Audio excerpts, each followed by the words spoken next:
éternel de l'éternel, il y a eu un one.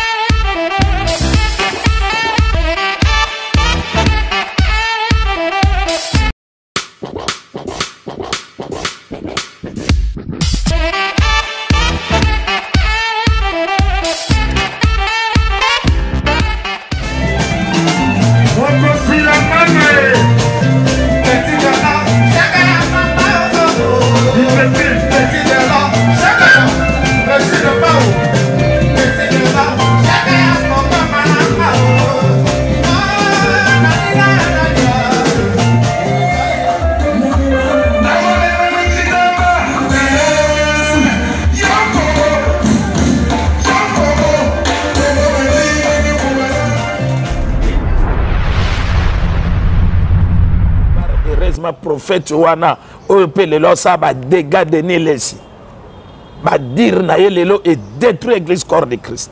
C'est-à-dire que il parle la vérité. Il parle la vérité selon lui. Est-ce que lui-même il est dans cette vérité là qu'il parle? C'est là ba combattant, de toyoka ka ba dire na bango ba sepelarate mboka ndenge était kama pa ba rwandais sous contrôle ya ba kondia mboka quoi. Sous contrôle de Bakondiambo Kandenge, Mboketegama pa Rwandais, c'est-à-dire que trahison et salama. Comprendre? Alors, Ndeskoyo, bas combattant sous Sina Congo et Zongela territoire na on est occupation ici là. Occupation ici là, Congo et Zongela territoire na on nyonso domination ya ba Rwandais contre ba Congolais et Zala soute.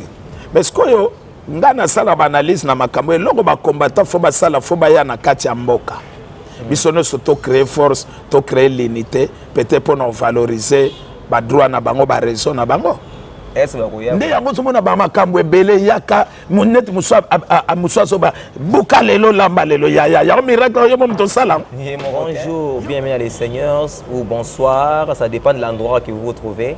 C'est encore moi, votre humble serviteur Yannick Magonda, qui vous présente cette émission Face aux vérités. Et vous savez bien que cette émission est transmise dans notre chaîne La Prénelle de l'Éternel. Aujourd'hui, nous allons aborder un thème si important qui va vous permettre de grandir dans la foi ou encore de connaître des choses qui vous permettront de vivre en harmonie de la société que le Seigneur nous a placée. C'est pour cela, aujourd'hui, nous avons notre invité que je vais vous présenter bientôt là. Vous allez le voir et vous allez agréer ou encore comprendre ce qu'il aura à nous dire aujourd'hui. Parce qu'aujourd'hui, nous allons aborder un thème qui parle de l'amour. Et vous-même, vous savez que l'amour, c'est très capital de la vie d'un homme. Et c'est très capital dans la société aussi parce que Dieu nous a laissé une chose, c'est l'amour.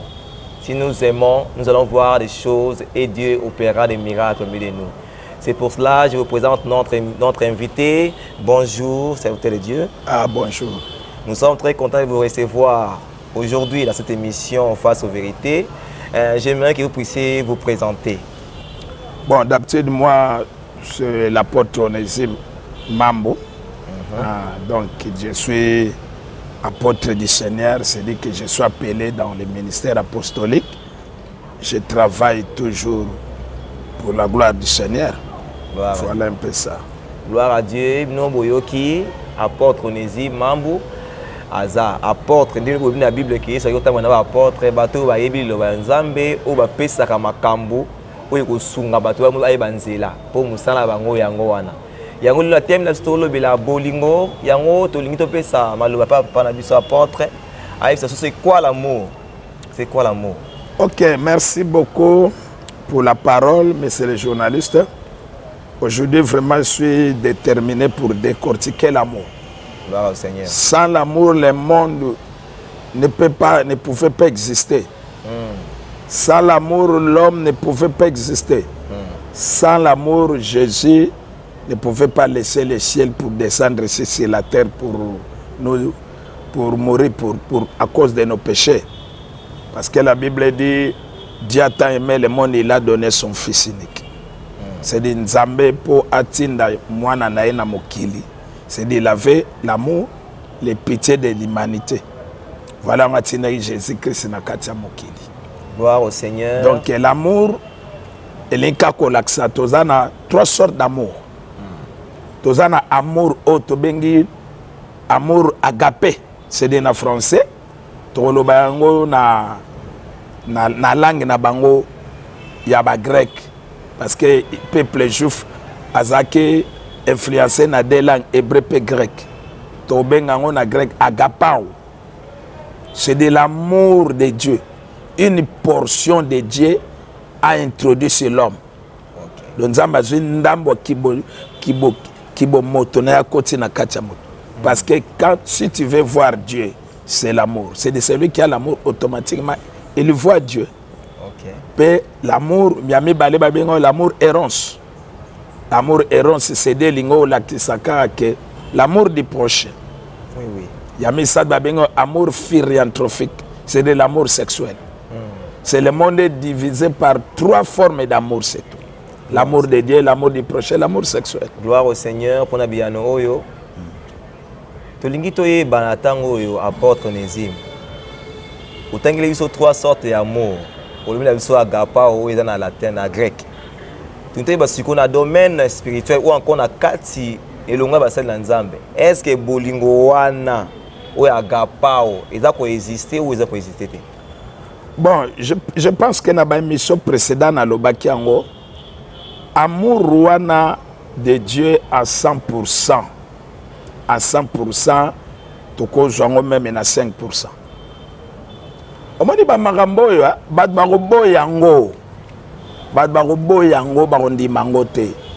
Manda de char, c'est-à-dire que peu importe ba barobo ya ba barondi. Moi je suis appelé. La Bible dit dans les livres de Éphésiens chapitre 4 verset 11. Il a donné les uns comme des apôtres et des prophètes pour l'édification du corps de Christ. Ba bengi bisopo to ba vérité. Ba bengi bisopo to épargner le monde contre les dangers. Tout le monde a mokilité. L'amour de Dieu est-ce qu'aujourd'hui existe encore? L'amour de Dieu. Moi si azobala na moi si mobali azobala na mobali. Wana to chona domaine amour ni. Tochango na domaine ya amour de Dieu. C'est dire que bato basu na bolingo na Nzambe te. Parce que les gens ils ont commencé à changer la nature. Nzamba sali moza sali mobali po ba se coupler ba se multiplier. Parce que basi ba obala na bango na bango basi. Mais balo ba obala na bango mi bali. Tozwa nanu moi si abali ndeko na ye moi si sko ba botat. Moi ça peut ça semence. Toyebi même mususu toboto tanga kombo yebani bakenda ba changer même sexe. Moi si aza PD ba changer sexe ba longa sexe à mobali, ba che sexe à moi si. Et puis bazui ba sala opération mabele vimba neti moi. Na mama o ya bota mwana zo ba sutesko mwana nanga to mwana ngati. Sko tangu yo za mobali ba comme so moi si ba sala opération sexe. Okomi na sexe abasi. Bato ba vivana na garçon na Sophie na babi keza vraiment azana bilengi makasi ko le quand même sexe à moi si. Mais ce quoi ba abota ba mondela cha matrice na kati acha ba trompe. On se comprend. Ça dit que je peux vous dire mais c'est les journalistes c'est l'élo à 100% yo mon attend sur 5% d'amour. Amour ezatelelo. Amour ezatelelo pourquoi parce que d'abord na lito tanga na Bible parce que sous basement de sa parole de Dieu tout tanga na mukana na mukana Apocalypse chapitre 2 na biso pourquoi le lobolingo soutena Apocalypse chapitre 2 tobandi à partir du 4e verset. Apocalypse 2 chapitre 2 le verset 2 à 4. Je connais tes œuvres, ton travail et ta persévérance. Je sais que tu ne peux supporter les méchants. Que tu as éprouvé ceux qui se disent apôtres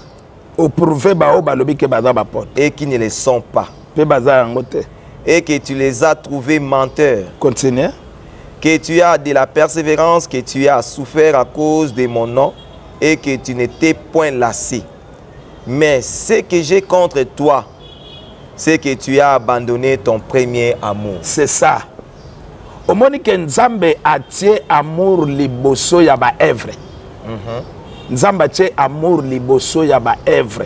C'est-à-dire soko bandi pendana na première wana parce que soto bandi na Apocalypse chapitre 2 tu vas na deuxième verset mais soko bandi penza na 1 au monde toujours bazola que ça misala efeza sala au moni ba œuvre te muté kotsa bisolola ba œuvre petango zo prouver amour bazo fonga ba ONG pour non ça ba bola eza nango mabete ba kambebele salama na biso ba pasteur tozo sala tamso église ya munene plus de 2 niveaux pour tout bando samba eza nango mabete bozo saba visite na bandako bandimia na mabete tout ça sont des œuvres mais Nzamba lobi, mais dans tout ce que vous faites là, moi je suis contre vous parce que vous avez abandonné le premier amour. Quand on parle de premier amour, c'est que deuxième ezali, c'est que troisième ezali. Premier amour, deuxième amour. Premier amour, c'est amour agapant, l'amour propre de Dieu. Deuxième amour, c'est amour du frère, errance. Troisième amour, c'est l'amour philanthropique. Monde kangi, 3 formes d'amour, c'est tout. Comprendre. Oui. Mais Nzambe alobi c'est que j'ai contre vous parce que vous avez abandonné premier amour. Premier amour c'est l'amour de Dieu lui-même. Nde yango lelo nde na utoloba à 100% na monde lelo monde et donc 95% amour est sauté. Pourquoi? Premier amour de Dieu c'est quoi? C'est la crainte de Dieu. Premier amour. Yamoni Moïse tanga autozo ma autozo les 10 commandements. Tant Moïse a kita Nzamba pesa ke 10 commandements mais 10 commandements to brejango kaka na des formes d'amour na otolo baseli l'amour de Dieu on Nzamba bike bo linganga na mitema na bino mobimba ya mibale aimer ton frère. Donc 10 commandements to brejango ka na des commandements na des aspects. L'homme c'est le journaliste c'est amour de Dieu ezali souté monde ezaya kopola. Néanmoins, zoyebisayo oya komona mobali akome abali muningane mobali mwasi abali naza même na ba photo msu na téléphone nga motazo coucher na serpent. Vous comprenez? Yo est-ce que yo okoko zobena moto bena anamura nzambe. Pwani no geno coucher serpent. Des satanistes. Vous comprenez? Ndo moni lelo na l'église na ba pasteur amour envers Dieu exaté. Et je dis que na pasteur ba mela diamba. Alors bien que ma petite mboka nzambe mutasala ki parce que nzambe mona été kamabe. Un pasteur qui fait méchant. Ba kata ezo salama na monde ya ba pasteur. Est-ce qu'un pasteur vraiment ponaye ayebi vraiment que nzambe babanga kaye? Bakata ba déguezo salama na monde ba passe un pasteur il filme les chanvres taba dega bazo saba misuna kati ya mboka oyo to pesa bango ba respect ba renyaka pe na bepoke na bango mais lelo ba bêtise bazo sala mosani na nzambe ozo ko lobela sani na nzambe ozo lobela batonyos na solo banano na premier amour de Dieu. C'est de quand on parle du premier amour de Dieu c'est on a la crainte de Dieu et amener une vie de sanctification. Parce que tozana katia ya bunzambe tozana la communion et toza aussi la relation. Bazana bango na relation na nzambe c'est dire que le temps Jean 3,16 il a envoyé son fils unique ton aimé Jésus, c'est ça qu'on appelle des relations. Tant ton aimé Jésus a mis balai. Nous devons maintenant garder maintenant la communion. La communion, c'est ça la sanctification. Dans l'émission précédente, c'est lui qui craint Dieu. Mais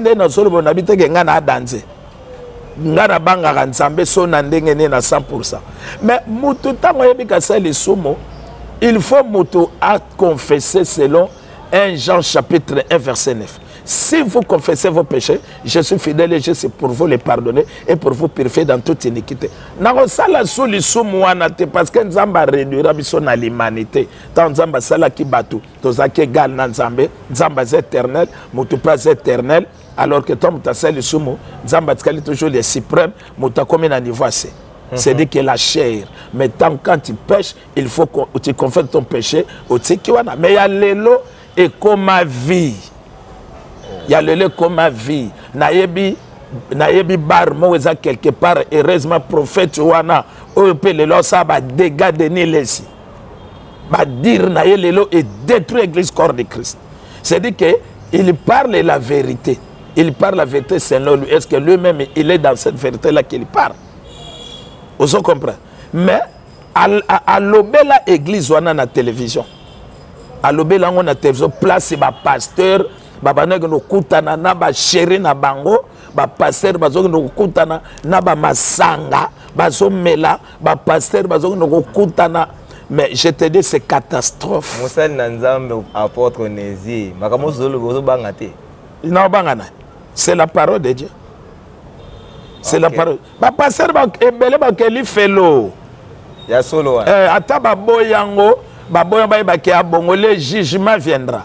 O mani bisengo nyonso yo otoso se région na kati ya mokilia. Ba bisengo nyonso ba immeuble, ba jeep les jeep les plus chers du monde, ça restera. Ya l'homme ne meurt pas. L'homme change le pays. L'homme change le royaume. Mutakufa ate. Oh là on comprend. Mutakufa ate. Lelo taka quand ton esprit est sorti bimé dans nzoto na yo, yeba que esprit ne que quelque part. Gloire au Seigneur. L'homme ne meurt pas. Et l'homme nengai. Oh na zolo baboy. Je suis pas hypocrite, je parle ça. Et l'homme nenga na banga randi ya kokota na ba vie wana. Je garde toujours premier amour avec Dieu. C'est-à-dire je crains Dieu dans le sens que parce que vie au lobby aux alate. Gloire au Seigneur. Na sino sur la debisu au sepeli. Ndenge boyo kibiyano na mituna na biso epa ya apôtre Nézim. Apôtre Nézim, yami balelo baki bolingoza amour fraternel o eza entre batu na batu. Est-ce na kotala mokolo le église ya mokolo ya lelo? Est-ce que bolingo ezo pona bilongi ou bezo la pona batu nyonso? Na zongela nano na eloko to tsholo ba si premier amour. On a tsholo ba que premier amour c'est dit aimer ton Dieu. Et longola ba interdiction o nzamba boy na katia vinayo, c'est dire que l'amour de Dieu, la crainte de Dieu. Ozo tambola na lima yami balé na katia l'amour de Dieu. Bato baso lelo na ba serviteur de Dieu baso na bolingo na nzambe te. Parce que nzamba zolo ba que si vous m'aimez, c'est-à-dire que il faut amener la vie que moi j'amène. Oui, oui. C'est-à-dire que la vie de sanctification. Mais plus loin, ba misusu ba briser, mais when on parle on a la première forme, l'amour des hommes de Dieu vers Dieu. Deuxième forme, c'est dire que le changement de Dieu. Et bela basana nzambe lelo donc wana utobenga utko banga nzambe te me bakota na bakamu susu ba changer ba nzambe. Obi ke salama na kasavu mususu protocole okota na kati église na kota penda ke pasteur ça a se transformé dans les colonnes tikala moto na sene koma nguma. Oh là là. La debso oyo Jésus boyaka na mukana Matthieu chapitre 4. Satan le bifuka melanga na opeso bo me onosa mukelo. Jésus boya ba pasteur belesi ba fuka mena ba. E belesi ba fuka mena ba. Ndena ngomo na zobso na asir na mamnalo ba pasteur rebellé à cause ne ka utagolo ba pourquoi amour eza souté parce que el boso na lobaki Satan a bendani a komi pembeni a ko pembeni yango moni a créé biloko na amour eza souté katna parce que sans l'amour ba mona nzambe yo na bolingo to mona nzambe ndeni. Yami balele la vie tellement devenue difficile mutatali ke ria bampia kongai nazo kokangote tikana ke no benga aide à Satan na ba mona ngape na jeep ba mona ngape tana ba télévision de tole kabona ba caméra biso to kokufa na Jésus. Gloire au Seigneur. To cédete dengi Paul a dit que nous devons traiter directement nos corps. Ma bezali na 5 places au 5 pardon na 5 pardon na lobaki mabe place on mikitsa na mikitisi. Nyonso na ba osala erotika lo ba bok o ba masamba o ba ambiance bazoke ne ba concert à mokilo. Un pasteur a un concert à mokilo. No banane. Un pasteur, quelqu'un qui chante pour le diable. N'a que concert à mokilo. Je n'ai pas même le temps d'écouter toutes ces chansons-là. Les lots va détruire le monde, bazo tika bana ba se mitakala. Les lots tota la télévision, toi na maele na ba télécommande moindre de mutakala kaka mbamo au zappé chaîne. To boko la bana biso. To boko la bana. Nous sommes des Bantous. Bazo ba bilor na bango occidentaux ba influence na royaume ya biso ba Bantou. Un pasteur a zokene ba musique wana pozolo. OK, li felo yo. Tirons en enfer. Osons principe là. Mais yebango na kati ya Bible ko Nzambe a réduira qui âge moto 3 fois. Les bosso mutauti une éternité. Nzambe a réduit l'âge à moto. A réduit l'âge à moto à 950 ans. Oui. Deuxième réduction. L'éternité à 950. Adam Koufa à 930 ans. Nzambe a réduit l'âge à moto pour la troisième fois pour 120 ans. Vous comprenez? Mais après cette vie, monsieur là-bas. Si on a soit brûlé na biloko mokilo, bokota ba maison, bozo sacrifier bateau. Donc musuku tabenga biso to no sa délivrance mwana comme akizengi. Mwana za kizenga bina okenete. Son papa lui-même connaît l'affaire. Apôtre Onésime, bakamozo ko lobeleki makasi mingi. Bakamozo loba ezaka na kata loba nzambe obozo attaquer mutu moko. Non, moi je parle sur les pasteurs. Parce que Dieu nous appelait pour l'édification du corps de Christ. Vous comprenez? Pour l'édification du corps. C'est que bateau nous sommes pasteur T. Vous voyez ça? Dans le dernièrement, nous avons 3 catégories d'appels. Nous avons appel, il y a sentiment motoyé moko. Nous avons appel de Dieu Nzamba benga Moïse selon Exode chapitre 3. Nzamba benga Moïse, il y a mis ça tout nous avons appel satanique. C'est le 1 Corinthiens chapitre 10. Les gens ne sont pas des apôtres du Seigneur. Baouti na Satan parce que Satan c'est beaucoup est vendu dans le budget zonge kitoko. Budget même ba politicien na pe ba linganité. Amourati parce que au moni na kati ya mboko yo to telemela ki président Joseph Kabila tant azali président to telemela ki balobaki to balobaki n'importe quoi Rwanda to bien to za ba témoin na kati ya mboko. Mais tant musko selon bango ndengi balobaki bazu mwana mboka Félix Tshisekedi bati opposition ya nini soutan bazu mwana mboka tebi ke bien que to tamla na majorité pe opposition. Mais l'autre comprend d'abord que babi tango banzoko mibale bazo bunda matiti ndezo mona pat fallait batana nous souci ya bana mboka mboko lelo totikala ba échec tala ba penet ba Rwanda esakana na biso. Nous avons plus à peu près 2 millions et quelques 485 km carrés na kati ya Congo. Mais Rwanda azana 33 000 km carrés. Vous comprenez? Peuple rwandais baza prépé ba 12 millions. Moi-même capitale à Kinshasa. Mais tala ba ventir ba sala biso na Congo. Nzamba bwaka mboko po bolingo ezate. Les politiciens ceux qui baye ba que président Félix Tshisekedi rola bango ba loba kaza mwana mboka. Ndenga ye bien que baroza no position bango mais bako combattre na te ba tika sala po à sa sortie mboko na kati ya souffrance. Ah apôtre Monsel Nzambe. Toyoki ba soupçon que le président de Rwanda a déclaré guerre officiellement à la RDC. Est-ce que Rwanda a zawana? Rwanda a déclaré guerre officielle contre Congo. D'abord, c'est un pays, on a expliqué, il y a près de 33 000 et quelques kilomètres carrés. Nous avons 2 800 et quelques, si je ne me trompe pas, de kilomètres carrés. Mais pays, il y a mis balé, près de 12 millions d'habitants, moins capital à Kinshasa. Aujourd'hui, armée nabiso tokoza après tokoza même après de 50 000 de forts soldats. Toza na armée ya makasi. Rwanda baza sokena même pas 1 million de soldats. Baki nous déclarer guerre contre Biso. Au monde a été que Makambo Salman na Bible en autre monde. Israël à l'époque de Saoul, d'abord Saoul il était un roi. Oyo d'abord Nzambe a tiakeka pour na plainte les kaki parce que baouta na système à théocratie. Na kati Bible nous avons la théocratie et démocratie. Baouta na système à théocratie. Israël tombe bimé na désert baouta na système à théocratie. C'est dit que théocratie c'est dit que théos de cratie de théocratie, théos, Dieu. C'est-à-dire le gouvernement de Dieu. Mais tant que comme la position m'a belé, bazo déclaré que Nzamba peut savoir maintenant roi au bazo mon alain. C'est-à-dire démocratie banana absolue. Démocratie banana na Bible. Vous comprenez? Nzamba bon comme vous voulez la démocratie, premier roi peut si bango Saoul. Saoul a que Benjamin. Mais or que Soko landi ba prophétie anani ya Jacob. Jacob était sa pouvoir de l'autorité na moi na mogomo. C'était prévu que Juda n'aime pas la roi. David, je vous donne maintenant l'homme selon mon cœur parce que David a outé na Juda. Mais tant que l'alliance a qui brisé à partir de Saoul, Mabé Kotaki. Vous comprenez? Mabé Kotaki jusqu'à ce que rien n'ignon soit Saoul, art de l'alliance est acquitté.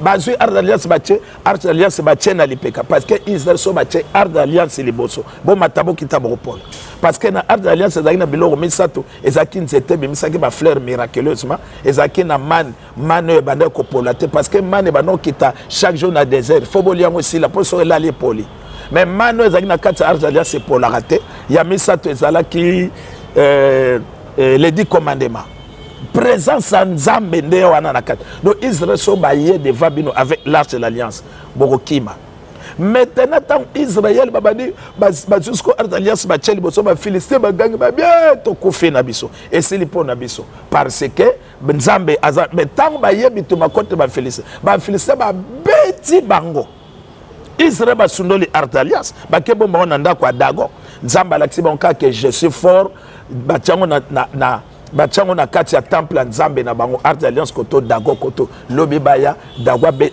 akweye longi na se Nzambe nga prouver bango je suis formé pas na bino nazala ki forte parce que alliance eza asute omone be église ozo ganga leo na Congo kota na kati ya be église wana tuna bana Nzambe oyo bakokelo lo mona tamso 5 ba vantir na ba vantir ko bana na ba pasteur tina bana Nzambe nde yango somona Nzambe asundola mboko ba penete ba Rwanda ba osakana na batu apôtre Nézi kolandisa makambo nyonso toti koloba toyokaka souvent ke soki ba ministère alanga nzembo bakena mboka bapaya kuna ona babeti bango basali boye sikoyo par ya ba combattant na biso babundaka babetaka batu kuna na mboka musongo paya kuna eza nini yango na makambo pona yo et que la nini yango par na cause la nini contribution na cause la nini pour na kosunga makambo ile na est bon c'est là ba combattant de toyoka ka ba dire na bango ba sepelaka te mboka ndenge était kama pa ba Rwandais sous contrôle ya ba konzi mboka quoi sous contrôle ba konzi mboka ndenge mboka était kama pa ba Rwandais c'est dire que trahison et salama comprendre alors ndesko yo bas combattant souci na bango za Congo ezongela territoire na on occupation sila occupation sila Congo ezongela territoire na ngo nyonso domination ya ba Rwandais contre ba Congolais ezala soute mais skoyo ngana sala ba analyse na makambo eloko ba combattant fo ba sala fo ba ya na kati ya mboka biso no to créer force to créer l'unité peut-être pour nous valoriser ba droit na bango ba raison na bango est-ce que vous y a vraiment bon là je ne sais pas parce que Sotolandi banani ba ukrainien guerre na kati ya mboka na contre ba Russie yebi ba kimaki na France mais ba c'est décidé pour notre pays talomoni makamwa mboka so bolingi mboka soit délivrance il faut ko chamutu ko ndima ba risque et loko bomaka peuple congolais ezali c'est dit que kobanga mais nous avons tout moi ba 100 francs comme kota surtout de tolanda ba politicien de ba vérité na ba plateau ba télévision vous comprenez ezali parce que toza na tata moto na mama mo eza Congo to défendre bele musote biso za mboka libanda to ebindenge ba de ba maltraitera biso abozo na mboka na bino nzala nous devons défendre quand même notre territoire ba combattant ba raison na bango eza nango valable que ba Rwandais ba occupa mboka na biso c'est-à-dire que ba mambo ebele ba na besoin mboka biso za libération mais faut ba ya ba kita sur le terrain to sangani to défendre mboka c'est-à-dire que oyo yako boya ba musicien ba beta na poto boya ngo mtesi sa makambo bango ba déclara ba mise ba beta na poto te ba policier ba kende ko beta bango wana za litité wana ce que kotsa motema mabe o comprendre bolingi bande ko na binote nde yango moni masija bolingo to retraiter ngota inane eloko ebomi Congo bolingo exact c'est dire l'amour de l'homme avec Dieu tango yo zo ko trahir ndekono ozo beta ndekono c'est dire ko lingi Nzambe te parce que Nzamba lobi soki aimer ton proche so lingi et c'est ngoko yoka nyonso mosala Nzambe apôtre Nézi mapesi biso to lingi mosala Nzambe atela caméra aiba kopesa libana ya suka obie ko côté ya batu kopesa batu conseil na makambo so tali bolingo na tango totikele maloma na osenga na ba pasteur peut-être soto koki ko l'un exemple à Jésus te to l'un exemple à Wenge soki to ko l'un exemple à Jésus to l'un exemple à Wenge na o conseiller ba pasteur tala ba wenge 25 ka bapanzana bazonga na bomoko. Si l'église n'enseigne pas le monde vous enseignera. Wenge bazo, c'est ça l'amour. Didier Marcel soit zaki na mura wera tatika na randa libela ngoyate. Wera pe soit zaki na rando ya jibe ya libela banga ba yate basangani. Vous comprenez? Mukile komo te ya bino. Lelo somo na pe FARDC trahison et comme on FARDC bazonga force zongi et zone pour nous défendre le territoire en boka respect pona FARDC.